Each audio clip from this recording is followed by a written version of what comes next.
លោកគ្រូចុកណាហើយគឺថាសារជាតិនៃកញ្ញាសោភាត្រង់គេទាំងអស់អ៊ំឲ្យទៅលឺគេនិយាយដើមក្នុងគ្រួសារគេឯងនេះបាត់ជើងស្ដាប់ហើយមិនបាត់ជើងធម្មតាបាត់ជើងឡើងខ្នែបគាត់ឡើងខ្ញុំស្ដាប់គ្មានឲ្យចំណងពីហើយយើងសភៅមកកត់ទុកទៀតណាខ្លាញ់ភ្លេចខ្លាញ់ផ្សាយវិទ្យុឲ្យភ្លេចអូយអត់ធម្មតាទេលោកអើសូមជម្រាបសួរលោកស្រីអ្នកនាងកញ្ញាប្រិយមិត្តអ្នកស្ដាប់ការផ្សាយនៃកម្មវិធីប្រេងរិទ្ធសម្ដាប់កាយសញ្ញាអន្ត្រីមាសចាត្រឡប់មកវិញជាថ្មីម្ដងទៀតហើយនៅក្នុងកម្មវិធីនេះចាពិធីការនីថ្មីបូច័ន្ទសោភាហើយនឹងវាគ្មិនចាស់លោកគ្រូសុកណាអាខ្លួនឯងនេះត្រូវលើកខ្លួនឯងណាដោយលើកមិនលើកជើងអេអត់លើកកញ្ជើហ្មងចាស់ខ្ញុំមិនថ្មីខ្ញុំមិនដែរដើរភ្លក់គេទេខ្ញុំដែរគេភ្លក់ដែរមិនដូចគ្រូសុកណាទេគ្រូសុកណាដើរភ្លក់គេចង់និយាយថាធម្មតាតែឆ្លៀតឱកាសធ្វើអីបានគេឆ្លៀតរ៉ូស៊ីធម្មតាមិនឆ្លៀតស៊ីក្រៅទេមិនឆ្លៀតស៊ីក្រៅទេគេហៅឆ្លៀតរ៉ូស៊ីរ៉ូស៊ីណាពូតែឆ្លៀតស៊ីក្រៅយ៉ាត់មីងថាសៅគ្រីហ្នឹងហើយសៅគ្រីស៊ីក្រៅនោះវាផ្សេងប៉ុន្តែដើម្បីឲ្យរៀងសុភាពបន្តិចណាឆ្លៀតរ៉ូស៊ីតែពិតពាក្យស៊ីនវាតែមួយទេមួយអរគុណអំពូមីលោកយាយលោកតាដែលតែងតែគាំទ្រកម្មវិធីយើងចាអូថ្ងៃនេះសប្បាយចិត្តណាស់បានអ៊ំប្រាប់ថាឲ្យទៅដល់ម៉ោងដឹងទៅបើកស្ដាប់ចាអ៊ំហើយចាអ៊ំកុំភ្លេចខ្ញុំហេបើតាមគាត់ប្រាប់មកណាតាមស្ដាប់មើលទៅបែបម៉ួយដោះស្លែចាម៉ួយក៏តាមស្ដាប់ចាពួកអីនៅក្នុងចិត្តគាត់ណាវាពិបាករណាគេនិយាយដើមគេឲ្យឆ្ងាញ់ដូចយើងណាវាពិបាករដែរនិយាយតាមត្រង់ណាអ៊ំណាហើយអ្នកខ្លះដឹងរឿងហ្នឹងហើយប៉ុន្តែនិយាយចេញមកវាអត់ឆ្ងាញ់ហ្នឹងហើយវាអត់ឆ្ងាញ់ដល់ពេលយើងនិយាយទៅក៏ចេះឆ្ងាញ់ទាំងយើងឆ្ងាញ់ទាំងគាត់ណាក៏ទៅដល់រួចហ្នឹងទៅនិយាយមែនតើមិននិយាយលេងទេសូម្បីតាអ្នកជំនាញផ្លូវចិត្តហ្នឹងក៏គេមានវិធីសាស្ត្រហ្នឹងដែរចាមានវិធីសាស្ត្រហ្នឹងអ្ហ្មងគេដឹងថាមនុស្សកាលណាដែលគាត់ជួបវិបត្តិផ្លូវចិត្តឧទាហរណ៍ថាសមាជិកគ្រួសារដែលជាមនុស្សជាទីស្រឡាញ់របស់គាត់ណាស្លាប់ចោលគាត់អញ្ចឹងដល់ពេលមានជួបរឿងហ្នឹងគឺមនុស្សហ្នឹងគឺជួបបញ្ហាផ្លូវចិត្តព្រោះថាវាជាព្រឹត្តិការណ៍មានអត្តពលខ្លាំងលើផ្លូវចិត្តរបស់គាត់ណាចាអញ្ចឹងសម្រាប់ស្រុកយើងមិនដឹងទេប៉ុន្តែបើសិនជាស្រុកគេវិញគេមានពេទ្យផ្លូវចិត្តពេទ្យចិត្តវិទ្យាណាដែលជួយសម្រួលផ្លូវចិត្តសម្រាប់អ្នកដែលរងការប៉ះទង្គិចបទពិសោធន៍ក្នុងជីវិតបែបហ្នឹងឧទាហរណ៍ថាឪពុកម្ដាយស្លាប់ចោលអញ្ចឹងណាអញ្ចឹងនៅពេលដែលគាត់ដែលជាអ្នកមានវិបត្តិផ្លូវចិត្តហ្នឹងគាត់ទៅជួបពេទ្យចិត្តវិទ្យាអញ្ចឹងដំបូងឡើយនេះគឺថាគេស្ដាប់គាត់និយាយគេស្ដាប់វិបត្តិផ្លូវចិត្តរបស់គាត់រាយរ៉ាយរ៉ាប់អីចឹងដល់ពេលមនុស្សដល់ពេលរាយរ៉ាប់មកសន្ទុះគាត់ធូរទ្រូងខ្លះដែរចាណាអានេះជាវិធីសាស្ត្ររបស់គេណាមនុស្សយើងបើសិនជាអត់បាននិយាយចេញមកគឺអត់ធូរទេហ្នឹងហើយធូរទេអញ្ចឹងត្រូវតែនិយាយចេញមកហ្នឹងហើយចាដល់ពេលនិយាយរឿងនិយាយចេញមកនឹកឃើញរឿងមួយគ្រូសុខណាសុំអញ្ជើញចារឿងអីស្ដេចទៅវត្តថ្វាយគុំព្រះតែមានស្ដេចស្រុកយើងឯណាស្ដេចស្រុកចិនស្ដេចក្នុងរឿងព្រេងចាស្ដេចស្រុកចិនស្រុកចិនហើយក្នុងរឿងព្រេងទៀតហ្នឹងហើយក្នុងរឿងព្រេងទៀតឡើងភ្នំទៅថ្វាយគុំព្រះទៅធម្មតាស្ដេចគេមិនមានមកកត់ទេពេលអីហើយមកកត់ចិនគេមានអាកឆាងម៉ាងគ្រប់ដូចមួអញ្ចឹងណាហ្នឹងហើយមើលអត់ឃើញក្បាលទេស្រាប់ដល់ពេលថ្វាយគុំព្រះស្ដេចហ្នឹងក៏ដោះមកកត់ដល់កូនលោកណេនហ្នឹងទៅឃើញស្ដេចក្បាលតំពេកហើយស្ដេចហ្នឹងខ្មាស់ដែរប្រាប់កូនណេហ្នឹងកូនម្ចាស់កុំឲ្យនិយាយទៅណាសោះណាកុំឲ្យនិយាយសាយពីរឿងហ្នឹងហើយហើយកូនណេនតំបួសអានប្រហែលខែដល់ពេលមិនតន់ទៅដឹងមុខក្រោយគាត់ជ្រុងជ្រោយវានៅមិនសក់វាចេះតែល្អេះល្អក្នុងខ្លួនមិនបាននិយាយប្រាប់គេហ្នឹងនិយាយឲ្យអត់បាននិយាយល្អេះដឹងធ្វើម៉េច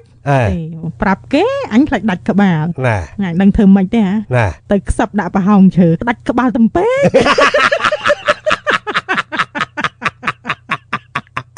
ដល់ពេលអ្នកចូលព្រៃកាប់ឈើគេកាប់អាឈើហ្នឹងយកមកធ្វើស្គរដល់ពេលយកមកធ្វើស្គរទូងទៅវាមិនលឺសូរទូងដូចស្គរវាលឺថាស្ដាច់ក្បាលតំពេកលើដៅ ពី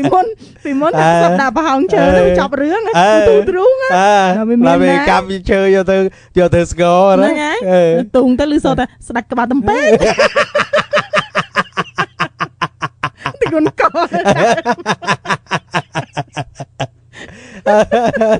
ចាំមិនថាអាកំបាំងនេះចាកុំឲ្យដឹងលើពី2ឯសោះតែចេះចង់និយាយត្រឡប់ឲ្យភ្ជាប់នឹងសាច់រឿងយើងនិយាយខាងដើមណាធម្មតា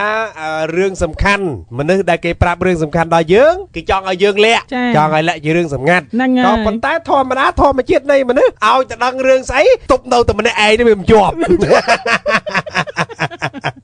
អ៊ំអើយអ៊ំខ្ញុំឲ្យតែដឹងរឿងស្អីខ្ញុំថាមកយកមកប្រាប់អ៊ំគឺទប់មិនជាប់ទេហ្នឹងហើយអញ្ចឹងពេលខ្លះខ្ញុំនិយាយ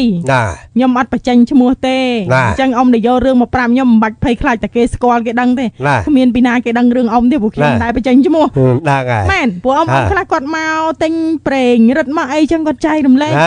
ចាមិនបានគាត់ចែករំលែកមួយខ្ញុំព្រោះគ្មានអ្នកស្ដាប់ជួនកាលគាត់តាំងទ្រុងពេកហើយអត់មានអ្នកស្ដាប់គាត់ពេលដែលគាត់ត្អូញត្អែនៅអីដែលគាត់កំពុងពិបាកចិត្តនៅអីដែលកំពុងខ្វល់ខ្វាយណាហ្នឹងហើយបើគាត់ត្អូញត្អែប្រាប់កូនចៅគាត់នឹងថាអូយម៉ែឯងចាស់ឲ្យចិត្តច្រើនហ្នឹងហើយអាមួយម៉ាត់ហ្នឹងធ្វើឲ្យគាត់ហាស្លាក់ខ្ជាក់ស្លែងណាគាត់ចង់និយាយឲ្យវាធូរទ្រង់កូនគេមិនស្ដាប់ចាគេមិនស្ដាប់គេថាគាត់នឹងចាស់ឲ្យចិត្តច្រើនហ្នឹងហើយពេលគេស្ដាប់ហើយគេមិនយល់មានពេលខ្លះគេហាមមិនឲ្យគាត់និយាយទៀតអូយម៉ែឯងបាននិយាយប៉ុណ្ណឹងបានខ្ញុំនិយាយមួយថ្ងៃមិនដឹងគេស្អីលអ៊ូមិនចេះណាចាដល់ពេលអញ្ចឹងទៅគាត់តឹងទ្រូងគាត់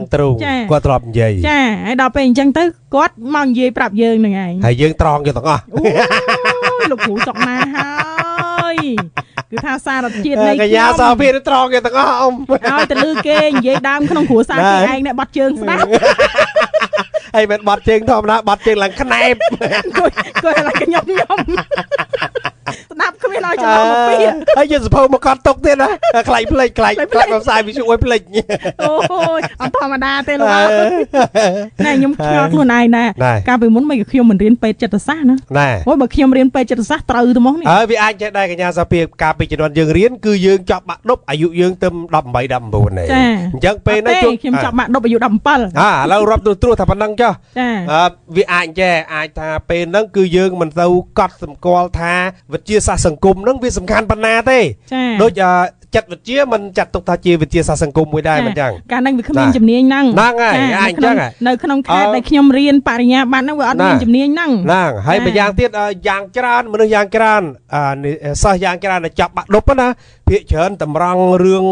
មុខវិជ្ជារលុយចាមុខវិជ្ជាដូចជាគេសេដ្ឋកិច្ចមុខវិជ្ជាដូចជាហិរញ្ញវត្ថុមុខវិជ្ជាដូចជាពេទ្យដូចជាសំណង់ស៊ីវិលទៅខាងហ្នឹងអ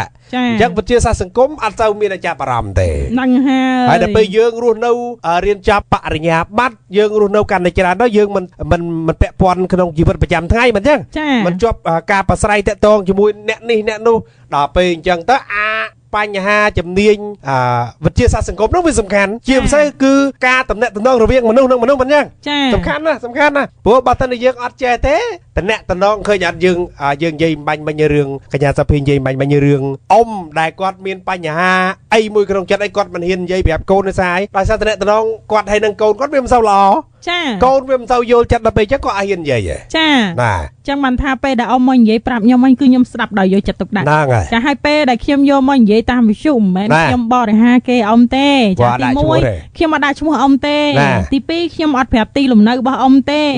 ហើយមនុស្សរាប់ពាន់រាប់លានអ្នកណាដឹងមួយណាតែអីហេតុអីបានជាខ្ញុំចង់និយាយព្រោះខ្ញុំគិតថាមានអ្នកស្ដាប់ខ្ញុំផ្សេងទៀតដែលគាត់ជួបរឿងដោយអ៊ំគាត់ជួបរឿងដោយអ៊ំគាត់កំពុងតែត្រូវការដំណោះស្រាយដោយអ៊ំកំពុងត្រូវការអញ្ចឹងហើយបានខ្ញុំលើកករណីរបស់អ៊ំយកមកនិយាយអញ្ចឹងអ៊ំកុំឲ្យភ័យផិតថាទេដល់ពេលនិយាយប្រាប់រឿងតែឯងយកមកឲ្យគេតាមវិទ្យុឯងខ្មាស់គេរឿងខ្លះថានិយាយតាមកូនចៅទេកូនចៅវាដឹងវាគោមានណាដឹងទេចាព្រោះខ្ញុំតែងតែប្រើពាក្យថាអ៊ំមួយនោះបើអ៊ំមិនមែនឈ្មោះមួយនោះគឺមិនមែនអ៊ំទេពួកមែនណាចាដូចរឿងអ៊ំដែលមានកូនចៅញៀនគ្រឿងញៀនចាមិនមានតែអ៊ំទេស្រុកខ្មែរនោះមានច្រើនអ៊ំដែលមានកូនចៅខិលខូចអ៊ំដែលមានទម្លាប់រស់នៅបែបតឹងរឹងចាអ៊ំដែលតាមមិនទាន់បច្ចេកវិទ្យាមានច្រើនណាស់ចាអូយមានរឿងមួយទៀតអ៊ំអើយចាថ្ងៃនេះប្រុងនឹងភ្លេចនិយាយរឿងហ្នឹងណាសូមអញ្ជើញចា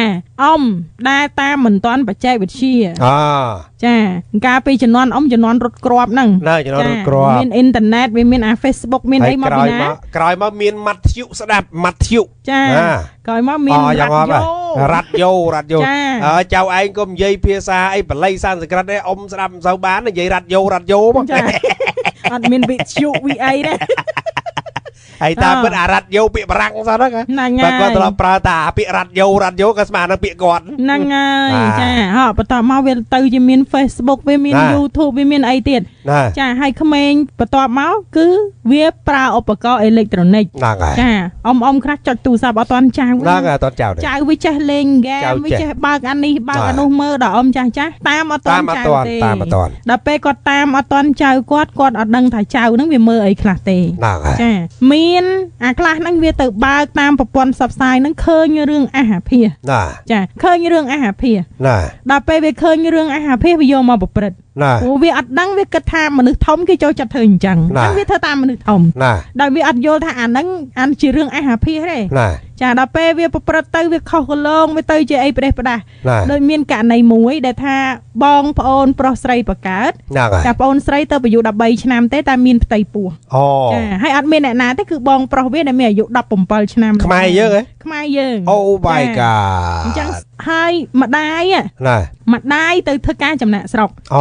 ទុកកូនឲ្យជីដូនមើលចានៅពេលដែលមានរឿងហ្នឹងកើតឡើងអូជូចត់ចាបន្ទោសអ្នកណា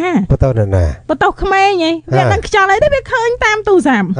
បន្ទោសជីដូនហីជីដូនក៏គាត់មិនដឹងដែរថាអាទូរស័ព្ទនឹងវាមានស្អីខ្លះចាប៉ុន្តែសួរថាហាមមិនឲ្យវាប្រើទូរស័ព្ទបានអត់មិនបានទេម៉ែឲ្យវាតាក់ទងវារបៀបម៉េចហ្នឹងហើយបន្ទោសម៉ែឲ្យវាក៏មិនបានទៀតព្រោះគាត់អត់មិនគាត់ទៅឆ្ងាយបន្ទោសអ្នកណាហើយរឿងហ្នឹងវាកាន់តែធ្ងន់ធ្ងរហ្មងអត់ដឹងថាកូននឹងមានផ្ទៃពោះទេចាអត់ដឹងទេរហូតដល់កូននឹងមានផ្ទៃពោះចិត្តកើតចាខ្វះ2សប្តាហ៍ទៀតកូននឹងគឺត្រូវកើតហើយ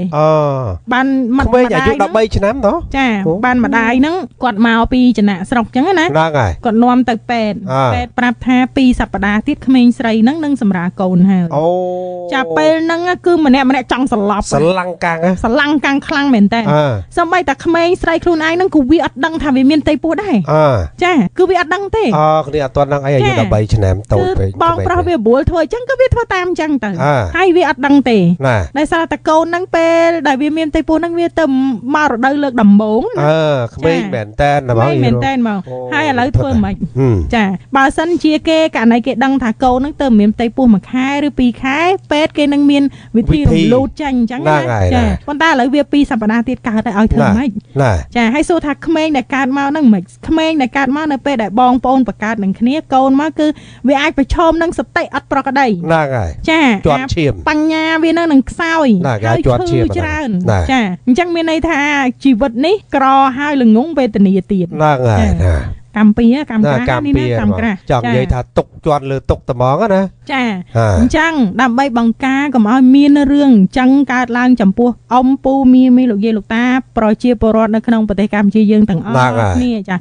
រឿងទី1ចាបើអ៊ំតាមមិនទាន់បច្ចេកវិទ្យាទេអ៊ំអាសាសួរគេម៉ែសួរគេសួរចៅហ្នឹងចាឯងមើលអីខ្លះកុំសួររបៀបចម្រិតណាសួររបៀបចង់មើលដែរម៉ាមើលអីខ្លះឲ្យយាយមើលផងចាដើម្បីយើងតាមដានថាកូនចៅយើងនឹងវាមើលពីស្អីតែវាសង្ងំមើលទូរស័ព្ទនឹងវាមើលស្អីគេហ្នឹងហើយចាព្រោះធម្មតាក្មេងកាលណាយើងទៅសន្លត់វាទៅអីវាទៅហាមគាត់បិទសិតវាគឺវាអត់ទេវាកញ្ញងកញ្ញាំងដាក់យើងហ្មងអញ្ចឹងវិធីតែមួយទេគឺចូលរួមជាមួយវាចង់ដឹងចៅឯងមើលអីគេឲ្យយាយសុំមើលផងដើម្បីដឹងថាចៅយើងមើលអីហើយបើសិនជាយើងមានចៅស្រីមានចៅប្រុសកុំឲ្យដេកបន្ទប់ជាមួយគ្នាទោះបីផ្ទះយើងទូចប៉ុណ្ណាក៏ដោយតែចែកឲ្យដាច់ដោយសារតែផ្ទះគាត់ទូចពេកមកក្រេដេកទាំងអស់គ្នាចាមកក្រេដេកទាំងអស់គ្នាចាអញ្ចឹងត្រូវចេះបែងចែកកូនប្រុសហើយនិងកូនស្រីទោះបីជាបងប្អូនបង្កើតនឹងគ្នាក៏ដោយចាកូនប្រុសត្រូវនៅដាច់ដោយឡែកពីកូនស្រីចាពិសេសគឺកូន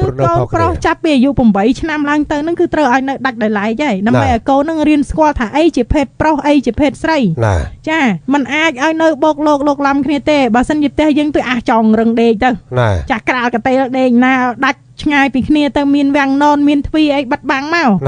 ចាកុំឲ្យនៅគៀកកាត់ដល់ថ្នាក់អូក្រេមួយដេក2នាក់អញ្ចឹងតាំងពីតូចដល់ធំអត់ទេណា ណា រឿងទី2 ណាសុំ ចារឿងទី2ពេលដែលមានកូនស្រីចាប់ពីអាយុ9ឆ្នាំឡើងទៅអាសាសួរអាសាប្រាប់អាសាណែនាំ ហ្នឹងហើយ ចាកុំមានអារម្មណ៍ថាការដែលនិយាយអំពីសុខភាពបន្តពូជគឺនិយាយពីរឿងអាហាភិហ៎ចាអត់ទេ ណា យើងត្រូវណែនាំថានេះមនុស្សស្រីអាយុ9ឆ្នាំឡើងទៅនេះអាចនឹងមានរដូវ ណា អញ្ចឹងពេលមានរដូវគេត្រូវសម្អាតយ៉ាងម៉េចត្រូវការពារខ្លួនយ៉ាងម៉េចត្រូវហាមឃាត់ពីភេទផ្ទុយគ្នាយ៉ាងម៉េច ណា ត្រូវអាសាប្រាប់កូនកុំឲ្យគេមកលូកកុំឲ្យគេមកស្ទាបកុំឲ្យគេមកប៉ះពាល់រាងកាយ ណា ត្រូវប្រាប់កូនថាអាកន្លែងណាជាតំបន់ហាមឃាត់នៃរាងកាយរបស់យើង ហ្នឹងហើយ ឧទាហរណ៍ថាយើងមានមិត្តភ័ក្តិជាភេទប្រុសយើងលេងជាមួយគ្នាអញ្ចឹងហាមកន្លែងណាខ្លះកុំឲ្យគេប៉ះ ណា ចាត្រូវនិយាយប្រាប់កូនប្រាប់ចៅយើងឲ្យត្រង់ហើយច្បាស់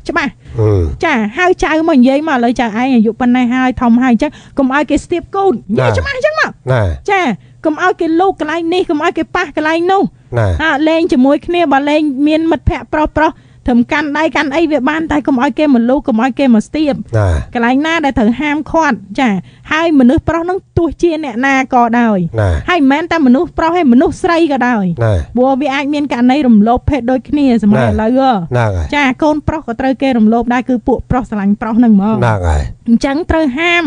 កូនហាមចៅថាអាណាជាតំបន់ឯកជន ហ្នឹងហើយ ចាតំបន់ឯកជនហ្នឹងគឺមិនឲ្យគេប៉ះមិនឲ្យគេស្ទាបមិនឲ្យគេមើលមិនឲ្យគេឃើញ ណា ចាត្រូវប្រាប់ឲ្យច្បាស់ព្រោះក្មេងកាលណាយើងអត់ប្រាប់គឺវាអត់ដឹង ជួនកាលអត់ដឹងមែន ចាហើយកុំនិយាយថាអានេះតែធំទៅវាដឹងហើយ ណា ចាគ្មានរឿងហ្នឹងកើតឡើងទេ ណា ចាមនុស្សធំរហូតដល់ចាស់ងាប់ទៅវិញក៏ដែរបើគេមិនប្រាប់គឺមិនដឹង ណា ចាដោយអ៊ំអញ្ចឹងអ៊ំរាល់ថ្ងៃបើសិនជាគេកុំប្រាប់ថាមានសហរដ្ឋអាមេរិកអ៊ំស្គាល់សហរដ្ឋអាមេរិកណា ណា ចាអត់ទេអត់ដឹងទេអត់ដឹងទេបង ណា ចាបើគេមិនប្រាប់អ៊ំថាហ៎អានេះអញ្ចេះអានោះអញ្ចេះអ៊ំដឹងណាគឺអ៊ំអត់ដឹងទេ ណា មិនមែនចំណេះដឹងកើតឡើងពីអាយុទេ ណា ចាមិនមែនឲ្យតែធំទៅដឹងឲ្យតែចាស់ទៅដឹងមិនមែនដាច់ ណា ខាត ណា ចាមនុស្សត្រូវតែប្រាប់អញ្ចឹង ណា ហើយអារឿងហ្នឹងគឺជាចំណុចសំខាន់តាមពិតក្នុងកម្មវិធីយើងអត់ដែលបាននិយាយសោះរឿង អត់ ហ្នឹង ដែរ មែន បាន ទេ និយាយអត់ដែរបាននិយាយទេ ចាដោយសារតែខ្ញុំវាភ្លេចចាប់អារម្មណ៍រឿងហ្នឹងដែរ ហ្នឹងហ្នឹង ចា ហ្នឹង ដល់ពេលឥឡូវចាប់អារម្មណ៍ហើយមានអារម្មណ៍ថាសោកស្ដាយ ណា មានអារម្មណ៍ថាសង្វេគ ណា មានអារម្មណ៍ថារឿងខ្លះពិតជាដោះស្រាយមិនបានមែន ហ្នឹងហើយ ចាឥឡូវទៅដោះស្រាយមិន ហឹម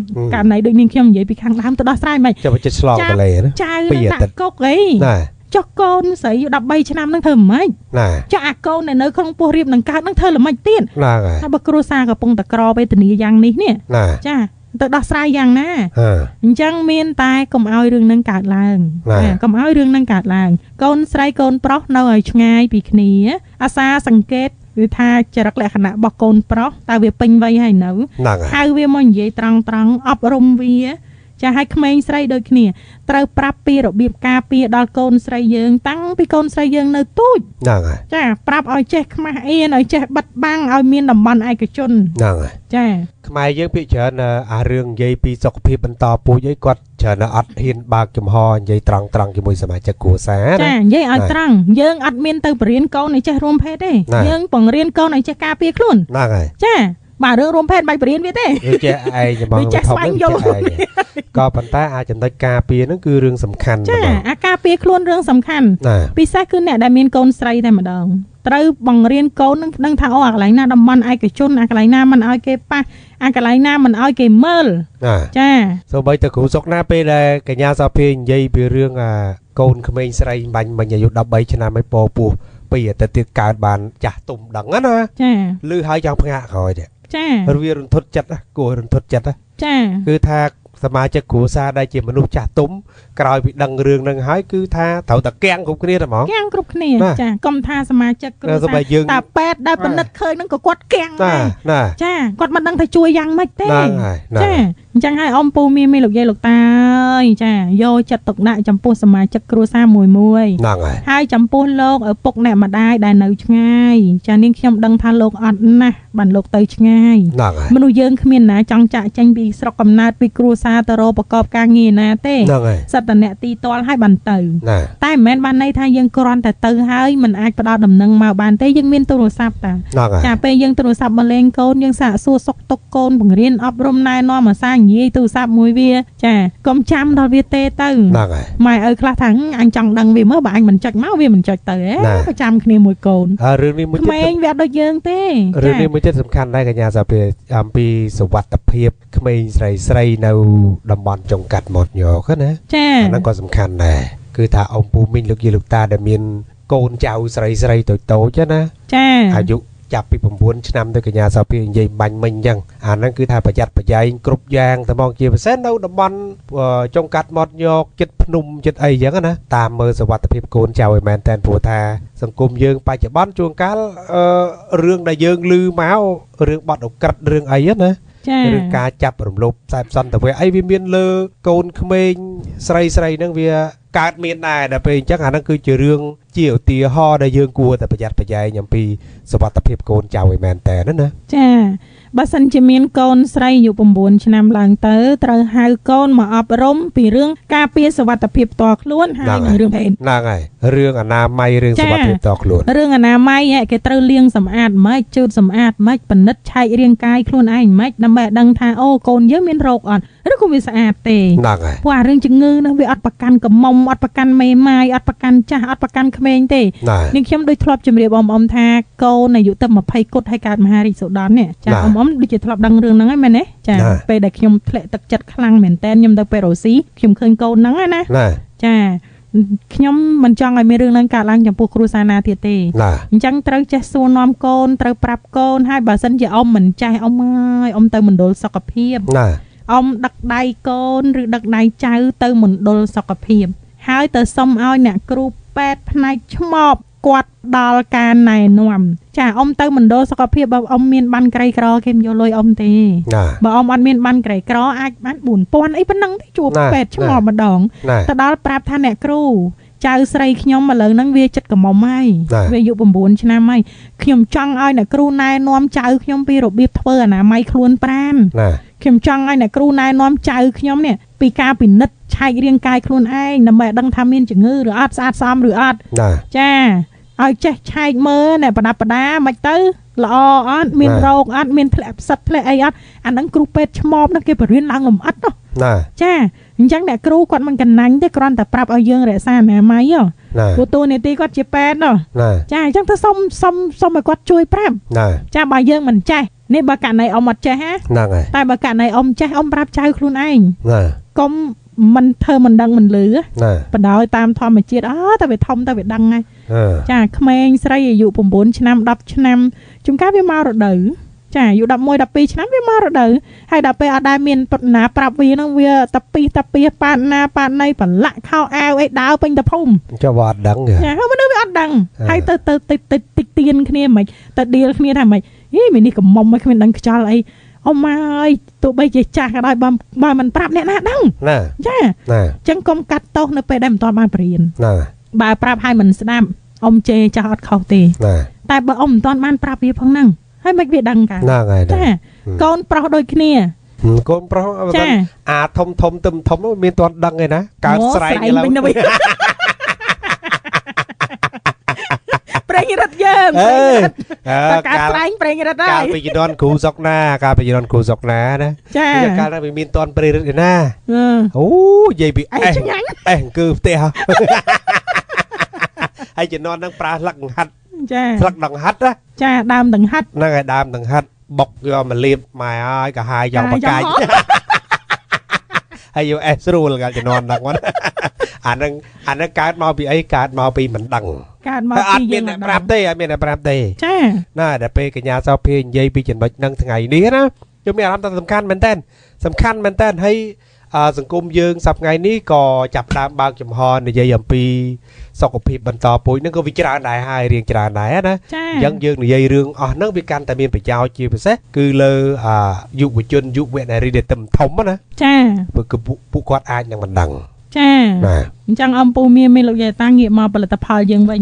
ពិសេសកំឡោះដែលកើតស្រែងទាំងលៀបទៅវើយពួកអាក្មេងធំមកស្ដាប់គូសុកណាទេឯងស្ដាប់ពូសុកណាណាចឹងចង់ជម្រាបប្រាប់អំពូមីងលោកយាយលោកតាកម្មវិធីរបស់យើងរាល់ថ្ងៃនេះអាចដំណើរការទៅបានដោយសារមានការឧបត្ថម្ភពីក្រុមហ៊ុនប្រេរិតស្ដីផ្កាយសញ្ញាត្រីមាសដែលផលិតផលរបស់យើងនេះចម្រាញ់ចេញពីប្រេងស្ដីផ្កាយដែលសម្បូរទៅដោយសមាសធាតុអូមេហ្គា3 Omega 6 ហើយនិង Omega 9 សមាសធាតុទាំងអស់នេះវាគឺជាថ្នាំបែបធម្មជាតិដ៏ពូកែស័ក្តិសិទ្ធិសម្រាប់អ៊ំដែលមានការឈឺចុកចាប់តាមរាងកាយតាមសន្លាក់ឆ្អឹងតាមសរសៃសាច់ដុំក្រិចថ្លាហើមជាប់មុតរបួសប្រេះស្រាំឆ្អឹងអ៊ំអាចយកប្រេងរសដៃកាយតញ្ញាអន្ត្រីមាសរបស់យើងយកទៅលាបដើម្បីព្យាបាលបានទាំងអស់ហើយបញ្ហាពុលឡានពុលម៉ូតូចុកឆ្អល់ពោះរលាកភ្លើងឬក៏រលាកទឹកក្តៅឬក៏អ៊ំមានជំងឺប្រភេទសើស្បែកដូចជាកាទៀលតាអារមាស់ឬស្រែងស្រែងព្រោះអាក្មេងៗធំណាឬក៏បញ្ហាតអកក៏អាចលាបព្យាបាលបានដែរហើយបញ្ហាជើងធ្មេញជើងក្បាលវិលមកផ្ដាសាយសត្វល្អិតតិចឬខំឬក៏ជំងឺរដូងបាតក៏អាចលាបប្រេងរឹតរបស់យើងដើម្បីព្យាបាលបានហើយចុងក្រោយចង់ផ្ដាំផ្ញើទៅកាន់អ៊ំពូមីងលោកយាយលោកតាដែលមានជំងឺទឹកនោមផ្អែមហើយនិងជំងឺលើឈាមអ៊ំតែងតែមានអាការៈស្ពឹកស្រពន់ឬក៏ស្រាញចាក់ដៃជើងអញ្ចឹងដើម្បីបំបត្តិអាការៈបែបហ្នឹងរបស់អ្នកជំងឺអ៊ំក៏អាចយកប្រេងរសដៃកាយតញ្ញាត្រីមាសរបស់យើងយកទៅរត់បានផងដែរអ៊ំពូមីមីលោកយាយលោកតាតកតងរកទិញតាមរយៈលេខទូរស័ព្ទចា012 32 65 36 015 44 46 47 088 760 44 46ប្រេងរឹតសណ្ដែកកាយសញ្ញាឥន្ទ្រីមាសមានរោគឥន្ទ្រីមាសនៅលើកម្រប្រអប់រូបសណ្ដែកកាយមួយតងនៅនឹងចំហៀងប្រអប់របស់យើងមានពណ៌លឿងសាច់ប្រេងខាងក្នុងក៏មានពណ៌លឿងដែរមួយប្រអប់តម្លៃត្រឹមតែ 30,000 រៀលតែប៉ុណ្ណោះ